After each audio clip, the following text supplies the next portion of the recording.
Welcome to the World United. Welcome to the World United.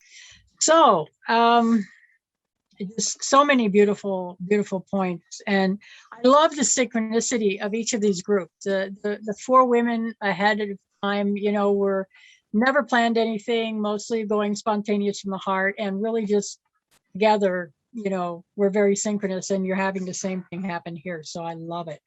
So I guess the first question I'm going to ask is, are there questions you have of each other that you want to have some interaction with, comparing notes, or,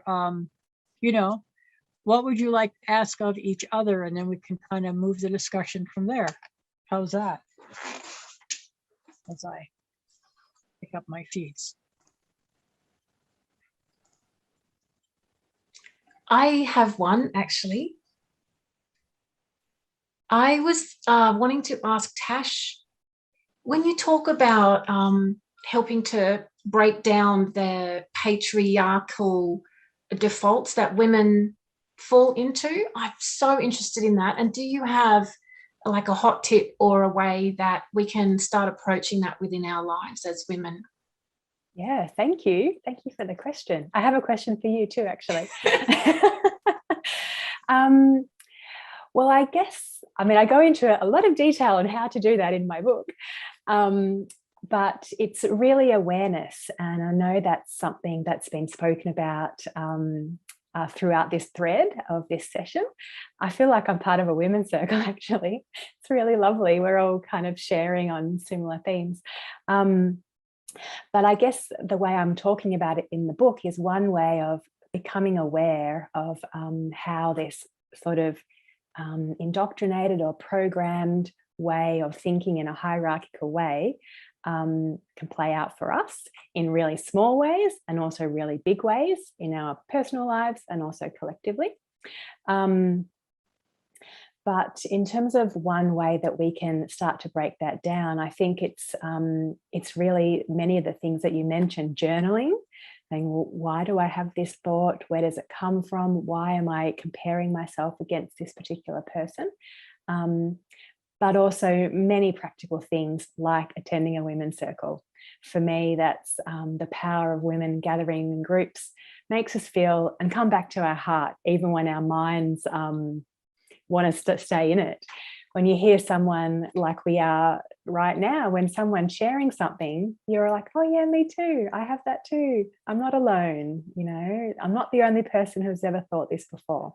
So for me, the power of circle and gathering together is just, beyond words to get us out of that patriarchal mind energy, I suppose, of comparison, of coming back to our hearts and that really powerful unity, and realizing we're all really of one mind and one consciousness at the end of the day. So yes, that's I hope that answers your question. Yeah. And how beautiful is it, and how much more do we all get out of it when we share rather than compare? It's just really incredible. I just love it. Absolutely, 100%. I mean, even the wisdom that's emerged, like in this discussion, of us all sharing from the heart. Yes, but absolutely. But my question for you, I guess, I was interested, not really a question, I guess I'm curious to hear more around the Indigenous wisdom and connection through your partner. I'm not sure what you're able to share and what you aren't able to share, but I was just really curious to hear more from that. Obviously, we're on Australian land, so I'm just very curious to hear that and creating the heaven on earth as part of that. Yes, and you're right. There's certain things that I would be able to talk to and certain things I wouldn't. And what I guess Jason's always message is unity consciousness, that we're here to create that in the world, and that the them and us does not serve us anymore. It's always his message that he shares. And I'm just hesitant to to share too much of what he always shares, because I feel like that's his beautiful voice. What our work looks like together is it's a very seamless blend of our work when we're with clients, and because we work as a duo with our clients. At the moment, that's all by distance. But when we work, it's as though they're in the room with us, and we work around the table as though they were there, and with a lot of crystals. And because as Jason recognises, crystals have been used as medicine tools forever all around the world. And he has such reverence for them, and they always form part of his work. And yet we could always do our work without anything if we needed to, because we are our soul's medicine.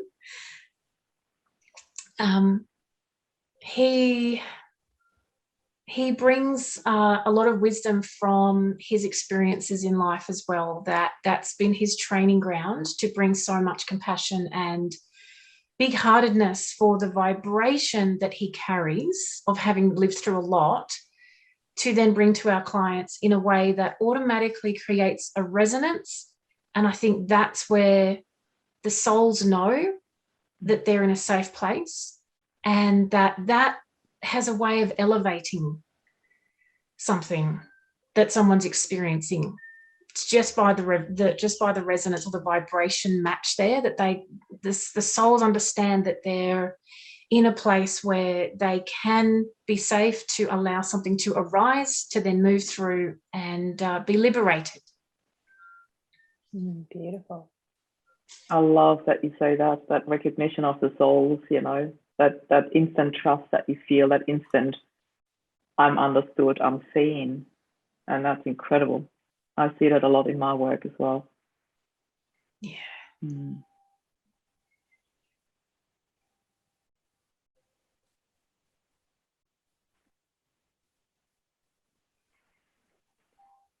A thoughtful pause.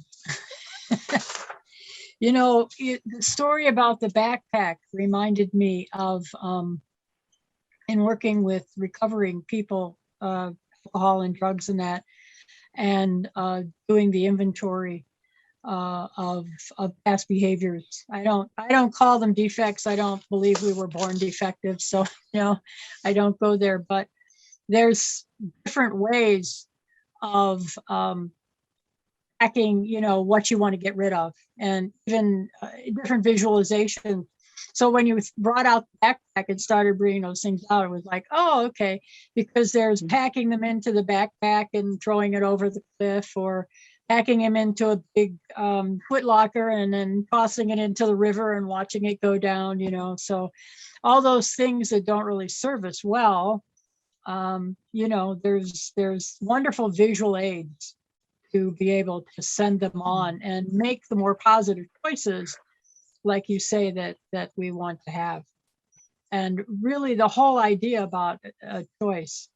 One of my favorite pictures on Facebook is the proverbial glass of water, you know, and it's half full, but it says in the cartoon, it says, it's got a line and it draws to it and it says half water. And then the top part of it says half air. And the caption on the bottom is, this glass is full. So that's a thought. So what other things would you like to know from each other, and little pieces of wisdom? You all were very, very good at maintaining your times, and you had more things that you wanted to share. And we have, oh, well, at least 40 minutes. So we can get into more particulars of what you wanted to share, but you know, you were being time conscious. So any and all of you, if you have some things you kind of held back, but you know, you'd still like to share them, please, we have the time. I think, Deb, if I can just carry on from what you were just saying there, you know, in your work with people and shedding things. I had the privilege to work in a prison in England, and it was it was actually I would say a life-changing experience for me. I had worked with a lot of people who had been through some pretty awful things, but it was a male prison, high security prison, and those guys had, done some pretty serious things.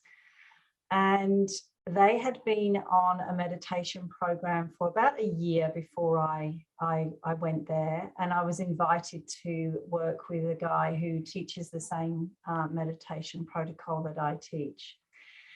And there was one guy in particular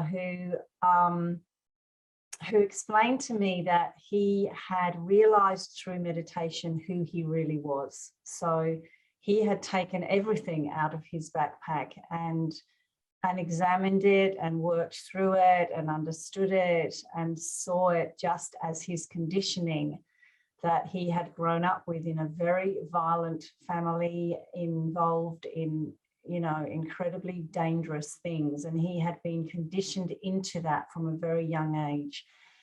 But he was, I would honestly say he was one of the most delightful human beings I have ever met in my life. He was kind and gentle and compassionate. And because he had done that and he had walked, been through the eye of the needle and worked it out, everyone around him was asking, what are you doing? Why are you not angry anymore? Why are you not upset? Why? And so it really, one of the things that the other prisoners were saying was what we didn't realize was going to happen with the tentacles of our change just seeped into the whole prison. So yeah, and it was a really, really profound experience for me, and one that I will never ever forget. And it's changed me actually. I think it's really sad how we treat people who have been through adversity and are less fortunate than we are. And that's why it's so wonderful to be in forums like this where we are championing connection and love and compassion and care. So yeah, just wanted to share that. Oh, absolutely. Thank you. And isn't that actually part of the power of what we are doing right here, is that as we lift ourselves up, it does emanate out throughout the universe. Yeah. And yeah, so Yeah. that's great. That's great. I thank I'd you like for to that. thank you so much. I'd really like to say something to that as well, Ruth, because this is such an incredibly powerful example. And also that you said you had the privilege to work in a prison where often society puts a label on us that being one of the lower jobs, and for you to say it was a privilege, that instantly opened my heart, and it's so beautiful. And another thing that you said I really wanted to highlight as well, because this is something that I see in my work a lot when people mention the emotion anger, and I always say anger is the cover-up emotion. What's underneath it, allow yourself to see what's underneath it, because these are the emotions that actually need to be seen, acknowledged and healed. And when you said that, I thought how incredibly powerful that would have been for this beautiful person to sit there in prison and to unpack his backpack. And as you said so nicely, Deb, to infuse into the entire prison and really have that, I can't remember now if it was Ruth or Deb who said that, but, to have this beautiful infusion into everybody else who was in prison and leave that impression behind is incredible. It's just really, really incredible. And there was one last statement that I wanted to make, because this is also something that I come across a lot when I work with people, is this really powerful concept of allowing healing in, and not feeling like I deserve this or I have to, or this is expectations or labels by society. Society has not offered us a great deal of how we deal with grief, let's be honest, and there are some some cultures that deal very differently with it, where death becomes a celebration of their life, and people gather together to hold space and to celebrate their life, to help the spirit in the transition, which I really, really love. I interviewed many people in my group to share their cultural experiences, from Japanese samurai grandmothers to Mexican, and it's just really, there's so many cultures that celebrate it, and I think that we can learn a lot from these cultures to open our hearts to healing and to celebrating our loved ones. Because for me, it's always like, when we stay stuck in the suffering, in the pain, and that doesn't only apply to grief or death, it is a very general concept. When we stay stuck in the pain and the suffering, in my example, it would be reducing Rob, my beautiful husband, to his passing only. Yet there was so much in his life that brought love and light and laughter and cheekiness and happiness. And that's what I want to remember. That's what I want to focus on. That's what I see in the boys, when they're growing up. And that's what makes my heart sing, and not just my heart. I love singing when I'm happy. So, but I actually wrote this down, what you said, sounds create vibrations which allow things to move. I love it. This is so, so incredible. Thanks for that, Shelley. That was really beautiful. So yeah, that's what I wanted to contribute from all those beautiful things that have been shared here. Marie, can I ask you something? No, just kidding, of course. I've always been curious. I've actually not, apart from my grandparents, my parents are still alive. I've really not lost anyone in my life. My grandparents when I was a child, well, not, and wasn't even a child, I was in my 20s. And so I'm always curious when people say, when somebody has lost somebody, say in our friendship group or something, and somebody says, oh, it's time for them to move on, and I'm always curious to know. I think that what you're doing is wonderful, and I think that it's needed, especially in our Western culture, because I think we are quite, move on. And there isn't a lot of celebrating going on. There's a lot of mourning going on. I just wondered what your thoughts were on that, whether there does come a point. I'm kind of likening it to a friend of mine who had a marriage breakup, and she said a friend of hers said to her, I'll give you 6 months to wallow in your self-pity, and she found that really helpful. But that was a little different to a different grief. But I'm interested on how you navigated that. Yeah, I appreciate that question. So it's really interesting that you asked me that right now, because I've just been asked that in the workshop that I ran about 2 hours ago. And when they asked me about losing my husband, I'm like, I haven't lost my husband. I know exactly where he is. I don't refer to Rob's passing as I lost my husband. I have said that probably at the beginning of my journey, because this is what society had taught me. But then very, very soon I realized that I don't like referring to it as a loss, because it doesn't feel aligned with what I believe in. And I was very lucky to realize, and it was this soul recognition that I had, this moment of, wow, this was our soul contract. This was part of it. His early passing was part of it. And this gave me so much peace in my heart to feel that, to know that, to acknowledge that, and to really, really acknowledge that. Not just, oh, that makes my mind feel better. It was a real, true soul recognition. And my heart was overflowing with gratitude for the gift that he has given me with his early passing. There's something that I have no idea yet. I'm being very, very authentic and open here about this, how I'm ever going to teach this to my boys, because certainly they would rather feel that as a loss still, that they have lost their dad. They are not at that spiritual level yet to really recognize that they too had a soul contract with their father. They too had a soul contract where there was a particular lesson for them, or I would actually rather want to call it gift in his passing. And it's really hard for an 8 and a 10-year-old boy to recognize that, that there was a falling apart, there was a screaming, a crying, and that really pierced my heart. But I was really, really blessed to recognize this as a gift, as an absolute honoring of my gift that I have been given to share with the world by Rob. I'm in absolute awe of him, what he did for me. I really feel so touched by that.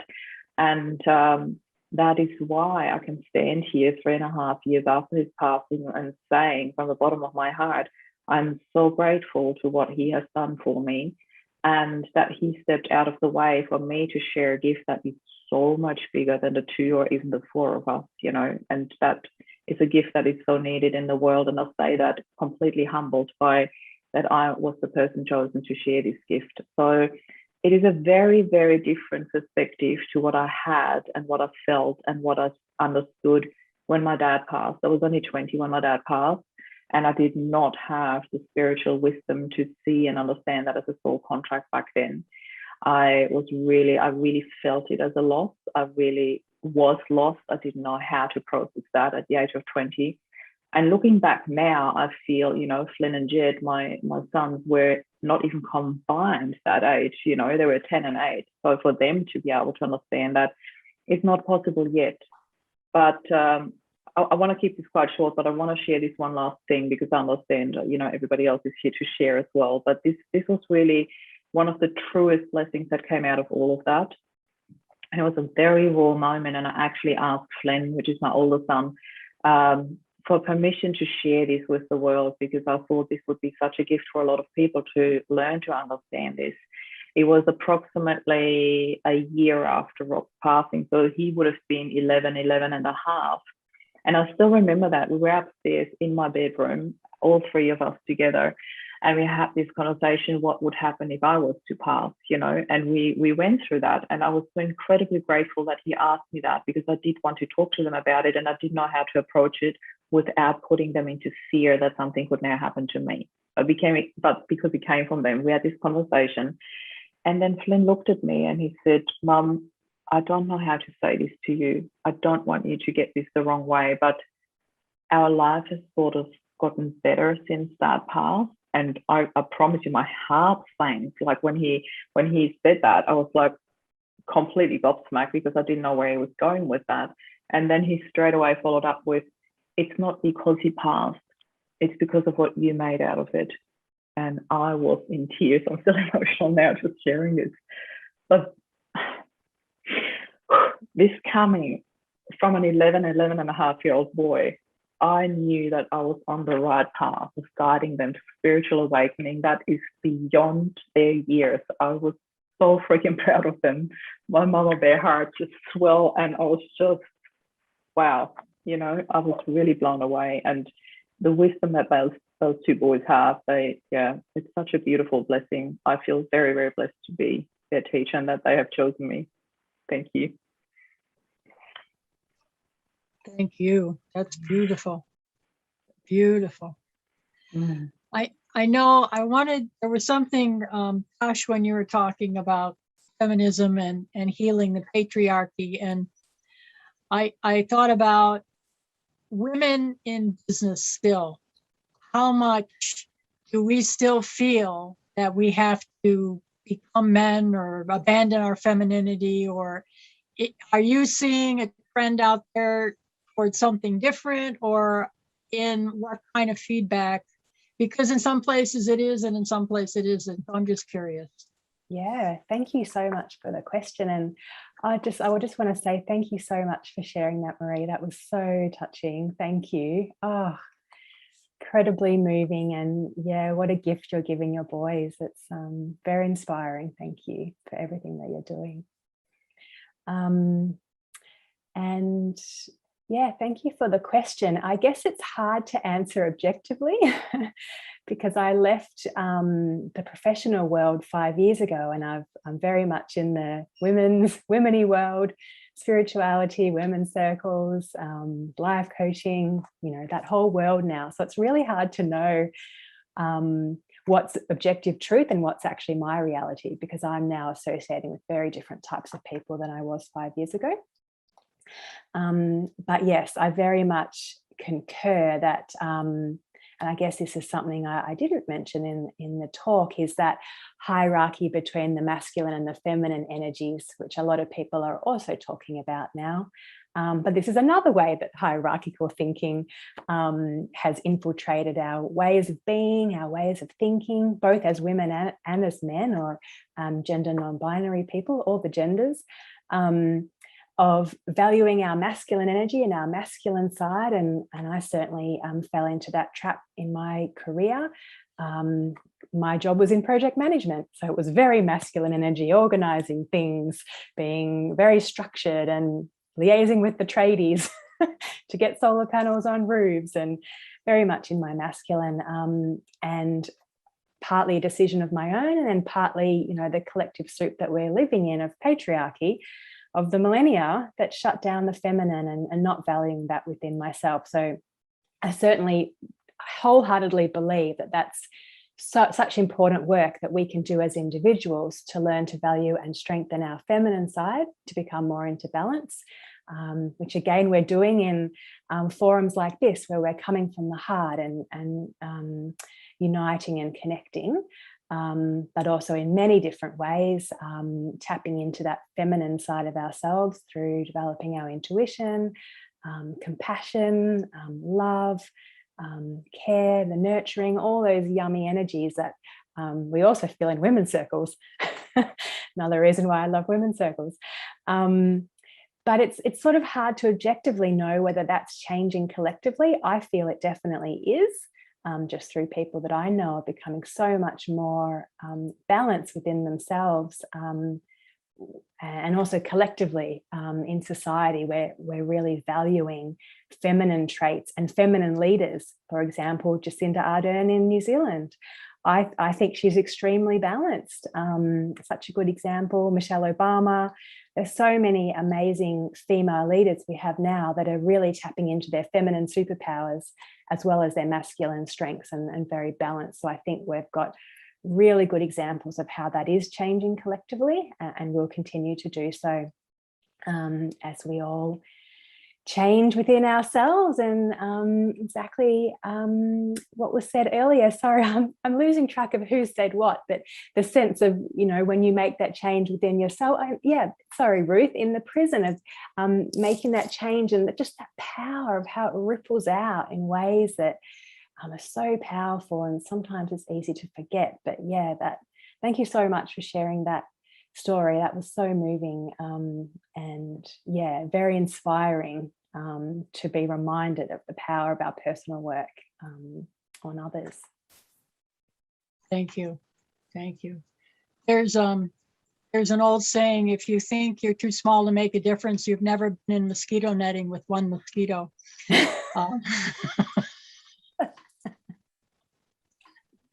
And NASA, actually, I did want to share this with you because it might be able to use it in your work if you're not already aware. NASA did some experiments with DNA years ago. And one of the experiments was that they introduced a single strand of orderly DNA into a tubing of totally chaotic DNA. And lo and behold, chaotic DNA started to untangle, unwind, and it began to take shape and the characteristics of the one strand of orderly DNA.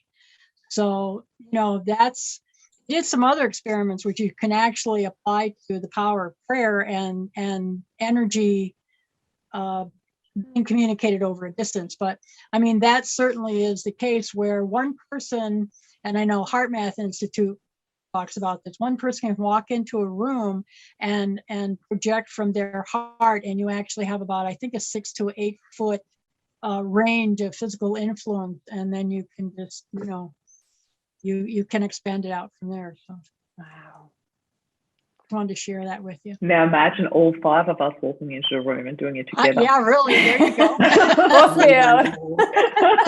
That's exactly what we're doing now. I just love it. Blow out the planet. I feel so blessed to be here. Okay. Hey, on that topic, that's really great you mentioned that, Deb. I just thought if you'd like, would everyone like to share what their idea of heaven on earth looks like or feels like? Yeah? All right. So I'll go first, seeing as I'm on. My idea for heaven on earth that I usually share with our group each week is that discrimination and segregation are words that we actually don't even remember what they mean. That would be my idea of heaven on earth, and the rest would, I think, follow.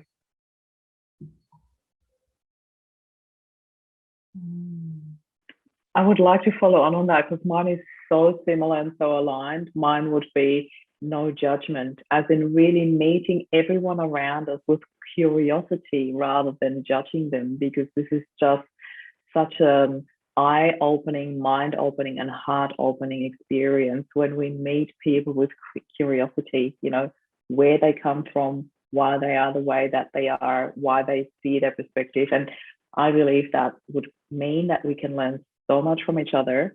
And that is such a heart and soul connection. So that would be my idea of heaven on earth. Thanks for the question. It's amazing.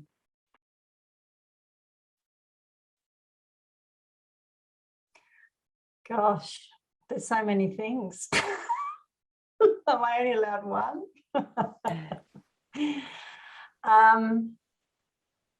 Very similar to Shelley and Marie. I would love for there to be open-mindedness, and similar to curiosity, just open-mindedness. I've had a lot of conversations with people recently, especially here in Australia, where we have this black and white thing going on. I don't want to get political, but I'll just give this an example around vaccinations. And I want people to just see the middle road. Like that's what heaven on earth to me is like. I'm going to listen to you. I'm going to listen to you with no judgment. I'm going to absorb all that information, and just let's together find a pathway forward. I'd love that to happen in everything that really, really matters in our world.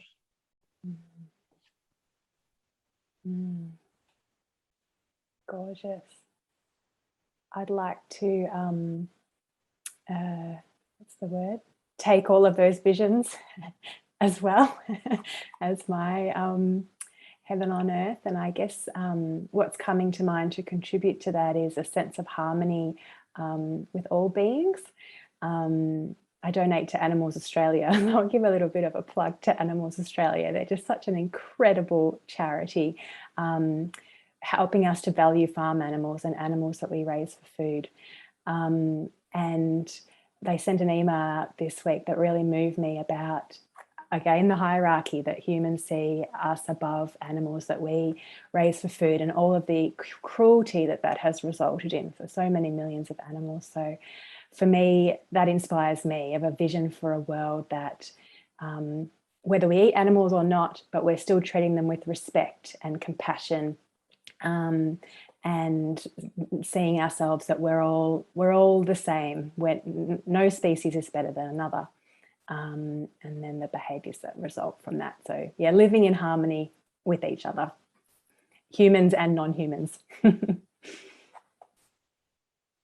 But yeah, thank you so much for the question. That's so great. That's a great question. Appreciate it. What about you, Deb? I just wanted to ask Yeah, me too. I want to hear yours, Deb.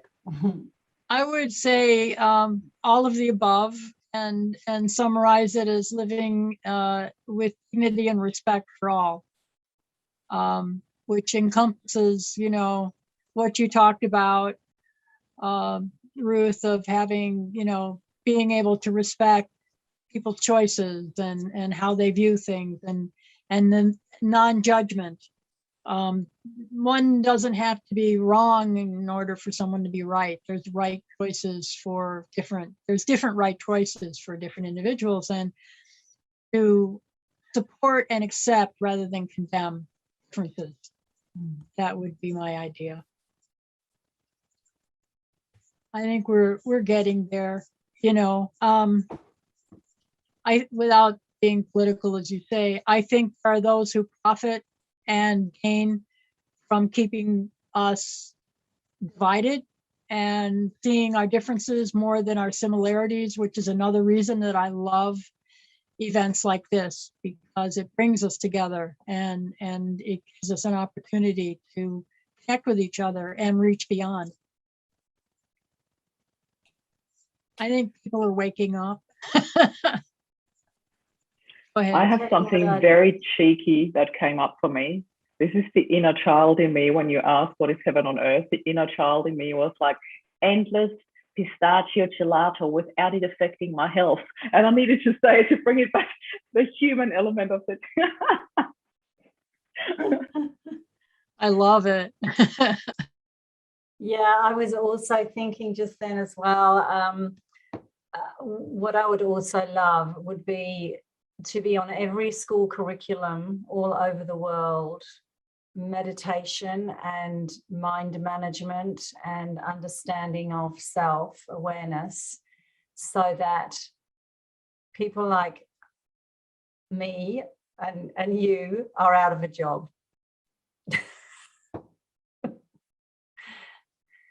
But I can see this shift happening, you know. I really feel there's more and more along those lines being offered in schools, and the shift is a lot slower than I would like to see it in the schools, but it is happening. I really feel that a friend of mine has been doing a lot of educational work.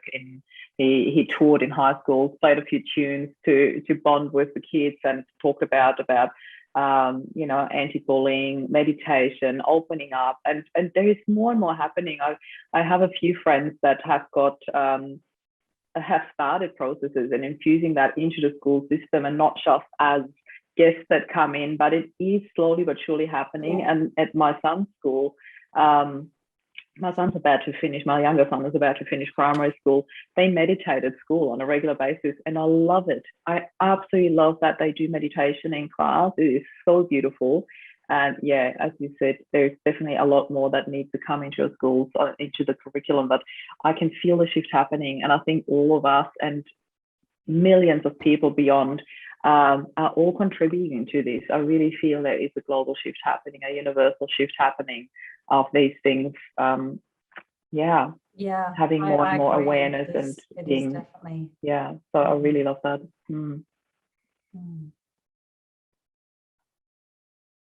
And also, actually, Tash, I just wanted to let you know that I don't know if you've heard of a book called Work Like a Woman.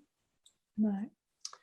Work Like a Woman is a really interesting book. There's a lady, she's English, she's called Mary Portis, and she was the first female board member to be on the board of Harrods. So she's been in retail all her life. She's she's a very clever lady. But she came up through the ranks of retail and got to enormous heights, and realized that she actually had to behave like a man to do it. And now she's written a book called Work Like a Woman. She has an amazing podcast called Work Like a Woman, where she interviews women on how they have succeeded to, you know, in male environments as women, not having to change themselves, but done it as a feminine woman. And very, very interesting. She has another one called The Kindness Economy, that I find so inspirational to listen to, because that you realize that there are people out there doing amazing things sustainably and kindly and with love and compassion, and getting the money back to where it needs to go, instead of into the pockets of, you know, the people who've got too much money anyway. So it's really uplifting. So you might enjoy listening to her. And you would probably make an amazing guest on her podcast. You would be such an asset. Yeah. Good idea. Yeah, exactly. Yeah. That sounds great. And it made me realize I didn't fully answer your question, Deb, about women in the workplace, in a context of the workplace. But that sounds really incredible. And I think talking about the shift that we're seeing, that obviously 20 years ago, we didn't really recognize feminine styles as even leadership. So what we see and recognize now as what leadership is has changed. So for me, that's such heartening evidence that there certainly is a shift happening. We can't deny it. And yeah, women being able to be themselves in their full feminine way and be successful. And in fact, more successful, I would argue, because they're accessing all of their strengths. So yeah, that sounds awesome. I haven't heard of her, but I'll definitely check her out. Thank you. Grandmother Parisha shared something. She works with people, peacekeepers and working in the Middle East. And a man had made a remark one time about the difference between how men settle differences and how women settle differences in warring countries. And he said, men, they butt heads, they stay in opposition to one another. And at some point they just walk away from the table and say, we're going to war. And he said, women scream, cry, confront, and stay at the table until they've worked it out, which I thought was really great, that we don't give up. And we just go through the whatevers, if there's accusations or whatever like that, but then we come back and work it out to a better solution. Yeah, thought I'd throw that in there. So funny. I've been saying recently with a lot of the political stuff that's been going on here in Melbourne and in Australia, and I've said so many times, if I could just get my girlfriends around the dining room table, we could work all these problems out within a week. Right. Yes. Before we go, we are getting close, and I want to invite all of you to become members on the World United Council, be able to continue to make a contribution to broadening this, and bring your talents and your gifts and your energy.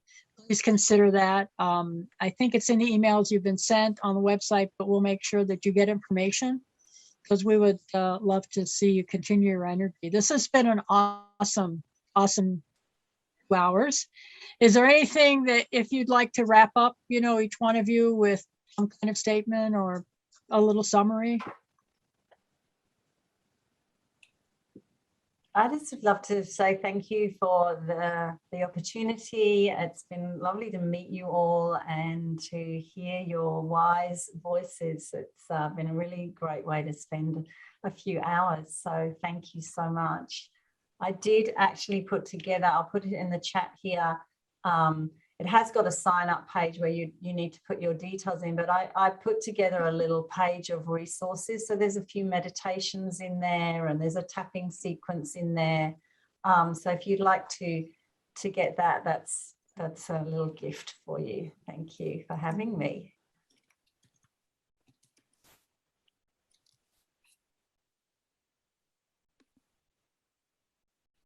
Well, I'm just going to follow up on that as well. Like, it's been such an honor and a pleasure to be here. I really feel that we have shared some sacred space here. I feel so connected, like straight from my heart, to all of you here. And I also feel that we have really collectively made such a difference and connected to so many people out there who are listening to this, who maybe just needed to hear that one word or one message from either of us, and to spread hope and to spread healing and to spread love into this world where we need it the most. It's just, I feel really, truly blessed and honored to be here. It's such a humbling experience, and to share sacred space with you beautiful women, it's really beautiful. I also put my website in there for anyone who wants to stay in touch, and for everyone listening out there, it's mariealessi.com. You find all the connections and my group and my healing retreat and all informations about what I do on that website. So thank you.